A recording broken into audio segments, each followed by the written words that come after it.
में बात करेंगे रिलेशंस, संबंध इसे बोलते हैं हिंदी में। तो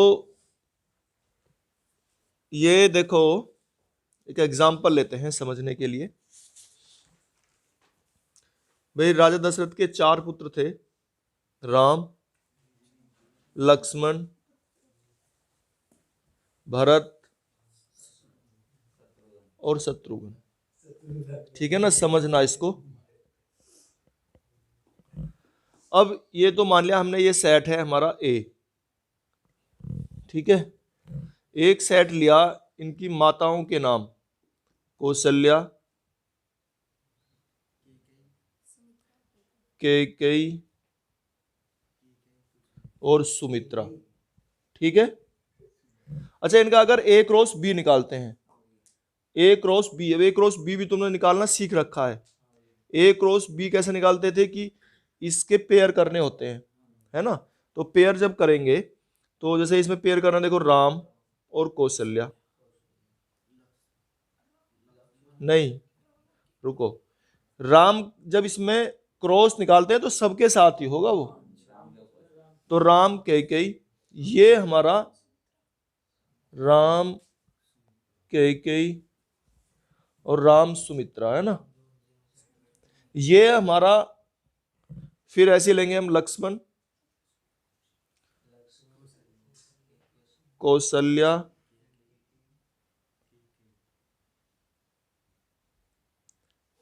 एक पेयर, फिर लक्ष्मण कैकेयी, फिर लक्ष्मण सुमित्रा। ये इसलिए बता रहा हूं तुम्हें समझ में आ जाए। फिर भरत, कौशल्या,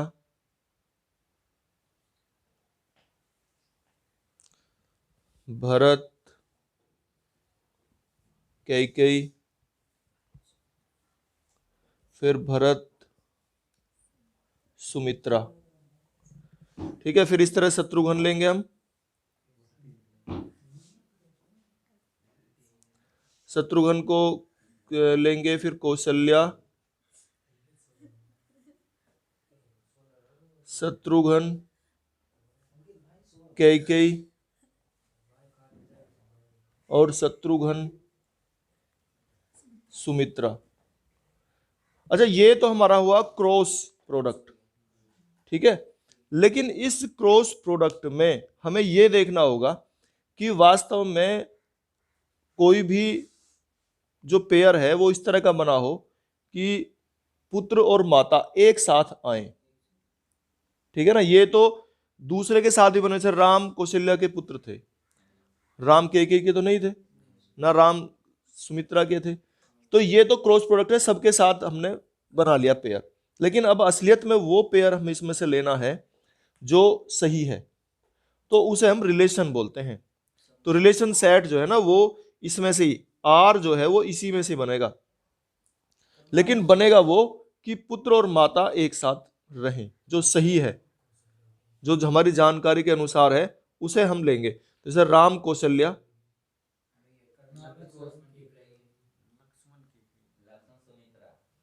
ठीक है, राम कौशल्या होगा, फिर भरत कैकेयी। ठीक है, और लक्ष्मण सुमित्रा और शत्रुघ्न सुमित्रा। तो ये जो है हमारा, ये कहलाता है रिलेशन सेट। और आर जो है तुम्हें दिखाई दे रहा है कि आर इसी में से लेके तो बनाया हुआ है, इसका मतलब आर जो है वो सबसेट होता है हमारा ए क्रॉस बी का। ध्यान रखना ये बात, 1 नंबर क्वेश्चन में ऐसे पूछ लेता है, आर सबसेट होता है क्योंकि इसी में से बनाया हुआ है। ठीक है, तो आर सबसेट होता है ए क्रॉस बी का, ये चीज। तो ए बी दो सेट में से क्रॉस प्रोडक्ट निकाली, और उसमें से जो हमारे स्टेटमेंट को, अच्छा ये तो मैंने चलो ऐसे बता दिया जो तुम जानते हो, ये क्वेश्चन में लिख के बताएगा कि तुम्हें किसको पेयर किसके साथ करना है, क्लियर बताएगा। तो उसके अनुसार हमें रिलेशन सेट बनाना होगा। तो ये रिलेशन सेट हमारा बन गया। और ये इसका सबसेट होता है। ये चीज इसमें सीखने की है। रिलेशंस में रिलेशन 3 तरीके के हैं अभी जो हम पढ़ेंगे। एक ये इक्विवेलेंस रिलेशन सिद्ध करना होता है, तुल्यता संबंध बोलते हैं हिंदी में। उसमें 3 चीज होती है, रिफ्लेक्सिव और सिमेट्रिक और ट्रांजिटिव। अब हिंदी में क्या बोलते हैं इन्हें? इस तो कहते हैं हम स्वतुल्य, सममित और संक्रमक। हिंदी में समझ में आ गए होंगे? ये कोई से भी ना आए समझ में, हिंदी ना इंग्लिश में समझाने पड़ेंगे। तो देखो जब है ना, जैसे दर्पण के सामने हम खड़े होते हैं, उसको जो हमारा प्रतिबिंब बनता है उसे हम रिफ्लेक्शन कहते हैं, ठीक है ना। उसी से बना हुआ है रिफ्लेक्सिव, यानी कि बिल्कुल हमारे जैसी जो चीज दिखाई देती है उसे हम रिफ्लेक्सिव या स्वतुल्य, अपने के तुल्य, है ना, उससे बना हुआ है रिफ्लेक्सिव रिलेशन। अब रिफ्लेक्सिव रिलेशन कौन सा होता है? देखो अगर हमने एक सेट लिया, ए जो सेट है उसमें एलिमेंट है इस तरीके के हमारे 1 2 3 4। अगर ए क्रॉस ए निकालेंगे हम तो बहुत सारे वो बनेंगे इसमें, लेकिन ए क्रॉस ए में तो बहुत सारे एलिमेंट बन जाएंगे, अभी हमने बताया भी है लिख के इस तरह से। अच्छा, लेकिन अगर ए क्रॉस ए में से हम केवल उन्हें लें, किन किन को? 1 1 2 2 3 3 और 4 4। और हम इसमें कह रहे हैं कि जो सेट है वो ऐसा लिया है कि जो इसका पहले एलिमेंट है वो ही दूसरा है। आर जो हम कह रहे हैं, आर सेट हमने इस तरह का बनाया ये कि उसी के एलिमेंट को लिया है, जो एलिमेंट पहले वाला वो ही दूसरे वाला है, इस तरह से हम कह रहे हैं इसे। तो इसे रिफ्लेक्सिव रिलेशन कहते हैं। ये रिफ्लेक्सिव सेट है, रिफ्लेक्सिव रिलेशन का सेट है ये, मतलब सेम एलिमेंट्स अगर होते हैं तो वो रिफ्लेक्सिव होता है, सेम एलिमेंट पेयर में तो रिफ्लेक्सिव है। अगर किसी रिलेशन सेट में, किसी सेट में अगर इस तरह से पेयर बनाए हुए हों, उसमें ये वाले एलिमेंट हो सेम वाले, तो वो रिफ्लेक्सिव रिलेशन होता है।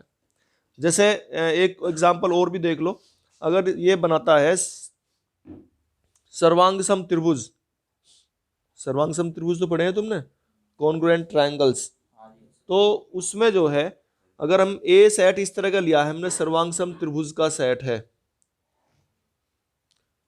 मान लिया T1 T2 इस तरह से लिखे इसने, T1 T2 T3। T1 है ट्रायंगल है, और सारे के सारे जो हैं वो हमारे सर्वांगसम लिए हैं हमने, कॉन्ग्रुएंट ट्रायंगल्स लिए हैं। और इसमें जो हमने ए क्रॉस ए बनाया हमने वो इसी तरह से बनाया है। बट T1 तो देखो T1 के साथ, पर ये तुम्हें समझ में आ गया होगा, इसे लो, ये इसमें इसे रहने दो। अच्छा, ये तो हो गया हमारा रिफ्लेक्सिव रिलेशन। इसके बाद है सिमेट्रिक रिलेशन। सिमेट्रिक रिलेशन में ये काम आएगा। इसमें देखो अभी हम बात कर रहे थे जैसे ए सेट की, तो इसमें हमने ट्रायंगल्स लिए हैं T1 T2 T3 T4, इस तरह से ये डॉट डॉट लगा दिए हमने। अब इसमें ए अगर हम इनके पेयर करते हैं तो T1 T2, क्योंकि ये जो हैं हमारे सर्वांगसम है। सर्वांगसम कैसा होता है? बिल्कुल इक्वल है? अगर एक ट्रायंगल ये है तो दूसरा भी इसी के जैसा ही होगा। अगर ये इसके इक्वल है तो ये इसके इक्वल है, अगर ये सेट इसके इक्वल है तो ये इसके इक्वल है। तो ऐसे सेट को हम सममित कहते हैं, सिमेट्रिक रिलेशन कहते हैं ऐसे रिलेशन को, सिमेट्रिक।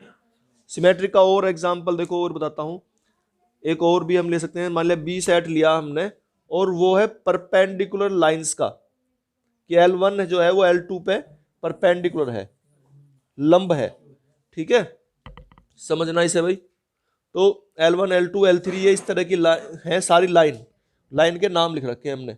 एक लाइन L1 है, जैसे मान लिया एक लाइन ये होगी, दूसरी लाइन ये होगी, और जब ये L1, इसे देखो, अगर ये L1 लाइन है, ये L2 लाइन है, अगर L1 लाइन L2 पर परपेंडिकुलर है, लंब है, L1 L2 पर लंब है, तो L2 L1 पर लंब है ना। तो अगर इस तरह से आपस में कोई रिलेशन, कोई फंक्शन, कनेक्शन मिल जाता है हमें कि अगर ये इसके साथ ऐसे कर रहा है तो ये भी इसके साथ वही चीज शो कर रहा है, तो उसे बोलते हैं सिमेट्रिक रिलेशन। ये सिमेट्रिक रिलेशन है। जैसे यहां था हमने T1 T2 के इक्वल है तो T2 T1 के इक्वल है। जो रिलेशन था, यहां रिलेशन था इक्वल का, यहां रिलेशन है लंब का, परपेंडिकुलर लाइन का। तो अगर ये L1 इस पर परपेंडिकुलर है तो L2 L1 पर परपेंडिकुलर है। ये हमारा कहलाता है सिमेट्रिक रिलेशन। इसके बाद आता है ट्रांजिटिव। और भी इसके एग्जाम्पल समझाएंगे बहुत सारे, और निकाल के भी देखेंगे, ये तो भी सिर्फ समझने की बात है यहाँ। अच्छा, ट्रांजिटिव क्या होता है? तो ये एग्जाम्पल इसका ही है, ये ठीक है ना, सिमेट्रिक का ही है ये। अब ट्रांजिटिव का एग्जाम्पल लेते हैं। मान लिया हमने सेट इस तरह से बनाया, ये देखो ए रिलेशन सेट है, ये रिलेशन सेट R लिख दें हम इसे, 2 3 3 6। ये क्या है? ट्रांजिटिव में क्या होता है कि बदल रहे हैं वैसे,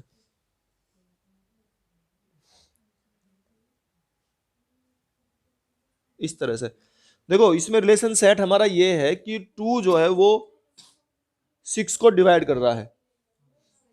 अगर ऐसा हो कि जैसे ये इसको डिवाइड कर रहा है और ये वाला इस अगले वाले को डिवाइड कर रहा है, तो क्या 2 12 को डिवाइड करेगा? जैसे ये इसको डिवाइड कर रहा है और ये इससे अगले वाले को डिवाइड कर रहा है, तो ये भी इसको डिवाइड करता है। ये हमारा ट्रांजिटिव रिलेशन कहलाता है, संक्रमक संबंध।